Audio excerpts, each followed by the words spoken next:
Hey guys, Mike Dillard here, and welcome to the second video in our Build Your Business, Build Your Wealth, Live Your Dream series. You know, when we started our story yesterday in video number one, I just packed my bags after college and driven to California to mentor with my friend Stu. I'd moved into a $300 per month apartment, and I had my big goal of making $50,000 a month posted on the wall right next to my computer. And it was the opportunity of a lifetime, but unfortunately, that chapter in my life didn't have the fairy tale ending that I, hoped it would. In fact, I was still broke and working full-time at Best Buy selling computers just to pay my rent. And within 4 months, I'd be forced to move back to Texas and get a job in corporate America. Now, fast forward about 4 years from that point, I actually found myself waiting tables at a local P.F. Chang's at the age of 25. And despite my complete lack of results and all of those setbacks, I hadn't given up still. And with every failure, I gained more and more experience and really more and more determination. And somehow, some way, slowly but surely, I started to move forward, step by step, brick by brick. And I honestly have no idea how much I was making at the time, but my business had started to make money. It was, I'd say, probably $500 a month, maybe $1,000 a month. But after years of all of these lessons learned the hard way, I started to see light at the end of the tunnel. My confidence continued to grow by the week. And frankly, the stench of clothing covered in sweat and Chinese food as I entered my car every night at 2 a.m. Grew more and more sickening with every new dollar that my business made. And I don't really remember the exact catalyst of what pushed me to this point, but one day I remember reaching kind of that magical moment where the pain of staying where I was finally greater than the fear of failing where I was headed. And that was either a Saturday or a Sunday weekend. It was a lunch shift, I remember that. And as I put on my black pair of Dickies pants and my starched white shirt and those absolutely horrendous shoes made just for waiters that restaurants make you wear these days, I did something out of the ordinary. I walked into my closet and I grabbed a backpack and I put a fresh pair of jeans in it and a pair of leather boots and a white t-shirt. And that day, another long lunch shift began the same way that they always did, but how it ended was very, very different. As my shift came to an end, I clocked out, walked over to my car, grabbed my bag, and after changing clothes in the bathroom, I walked onto the floor to find my manager. And I can't remember his full name. I remember his first name was David, tall, slender guy, dark hair, glasses. He was one of the best managers that I'd ever worked for in a restaurant, and he was super nice, super professional, and really on a mission to work his way up, the corporate ladder for that parent company. And I walked up to him and I said, "Hey, David, it's been a pleasure, but this was going to be my last shift. I'm going to pursue my business full time." And I was holding my dirty work clothes in my hands, and that's when he said something that I'll never forget.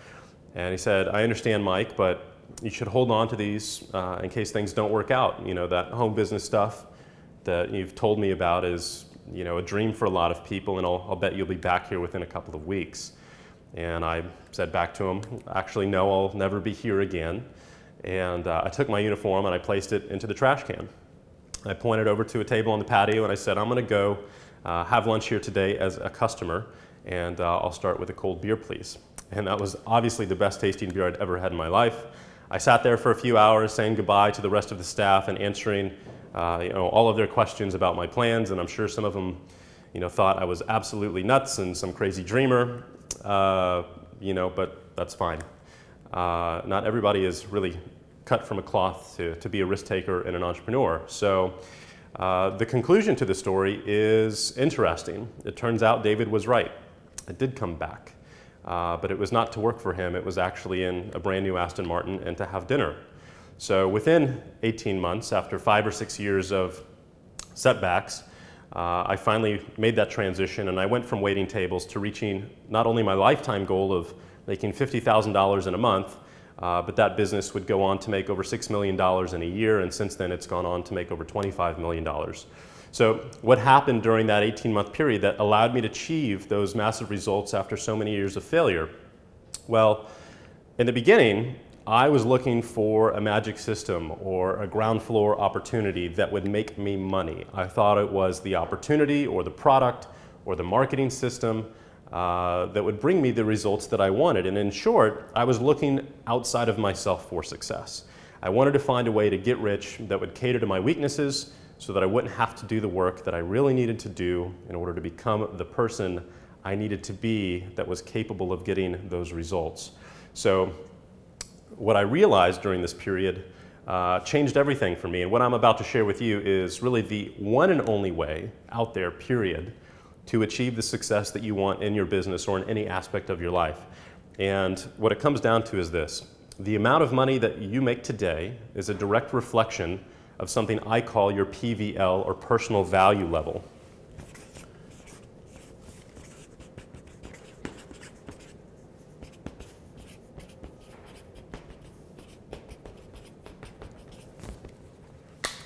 So human society uses a very simple tool called money to quickly and easily communicate the relative value of everything from an apple to a gallon of gasoline to the wage for a job. And through our free market system, the world basically gets to dictate how much money you make according to three different factors. So the first one, and you're probably going to want to write these down, is the number of people who are also capable of performing a particular job. In other words, competition. So go ahead and skip to a new sheet here.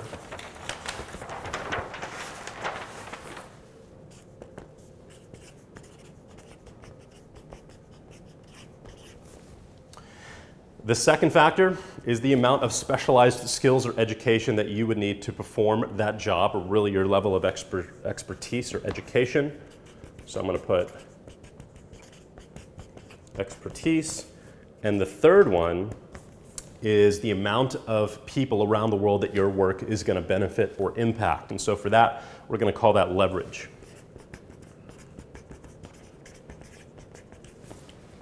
All right, so for example, there are two reasons why restaurant waiters, let's say janitors, or retail workers make such a low wage on average. Well, as a waiter, let's look at factor number one. There's an almost endless supply of workers who can fill that position, right? There's a ton of competition. Why? Because of number two, waiting tables doesn't require any rare or specialized skills or specialized education that you have to go to or pay for. So basically anybody can do the job. And then factor number three, you're only serving maybe 12 to 15 people at any given time, which means you have basically no leverage. So if you're in one of these positions, your PVL to the world is really very low, which is why you're not making that much money. Now, on the other end of the spectrum, let's take a brain surgeon, for example. Let's say they make about $1 million a year, and that's because, one, there's not a lot of competition. There's very few qualified individuals in the world that are able to perform that task. Two, the work requires a ton of extremely specialized knowledge and skills and over 10 years of schooling. But when you get to number three, that's where things kind of fall off the bus. You can only perform brain surgery on one person at a time, so there's really no way to benefit the masses. There's very little leverage. So the reason that a brain surgeon makes about $1 million a year instead of, let's say, $20 million a year is because they're missing that piece of the puzzle. All right, so now let's take a third example and let's look at my first business, magnetic sponsoring.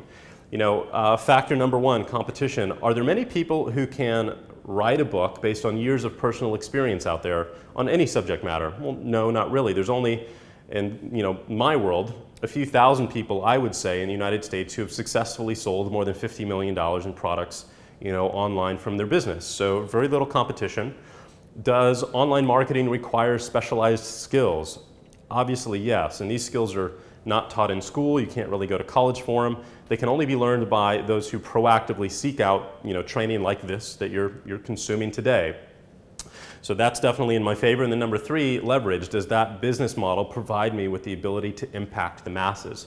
And obviously the answer is yes. So if I were teaching people how to market online, let's say one-on-one, over the phone, or in person, or maybe at a workshop over the weekend at a hotel, I'd have very, very little leverage. But because I sell books and videos, which can be mass-produced and distributed to an infinite number of people around the world, I have an infinite amount of leverage. So as you can see, my job waiting tables had a very low PVL to the world, where my job as a modern-day educator or teacher using technology to reach the masses has an extremely high PVL. One job pays about $30,000 a year. The other job pays millions of dollars per year. Yet the number of hours worked on a daily basis is basically the same. So, that brings us hopefully to the question in your head, well, how do you increase your PVL? The good part is that answer is really simple. The fastest way to reach incredible levels of success in your life and in your business is to increase your value to the world. And the fastest way to increase your value to the world is to acquire new skills. So after I kind of had this big epiphany and I realized this years ago, I really became a man on a mission. I spent every dime that I could on information courses, on books. I went and learned marketing skills that other people were unwilling to do. And in the process, I became extremely valuable to other people. So which skills should you focus on? Which are the most valuable? Well, if your goal is to build a successful business, you need the skill or ability to acquire customers and sell your products or services. It really, frankly, doesn't matter if you're a dentist or an author or a graphics artist or a photographer. If you don't know how to get customers and sell your products, you're basically screwed right from the beginning. So the most valuable skill that you can acquire and the skill that can provide you with the most leverage is how to sell. And when I say sell, I don't mean the used car salesman type of selling, you know, where I'm trying to twist your arm or manipulate you into buying something that you really don't want to buy. I'm talking about the complete opposite of that. And really in the last decade, it's been referred to as attraction marketing. And that's having the skill or the ability to attract prospects to you and then take them through a marketing process that will result in the purchase of your product or your service because they want to buy it. It's their idea and not because you twisted their arm or something like that. So that's in fact what my very first book, Magnetic Sponsoring, was all about. And another great resource out there too that I highly recommend you pick up is Dan Kennedy's Magnetic Marketing. And obviously that was the inspiration for the name of my book.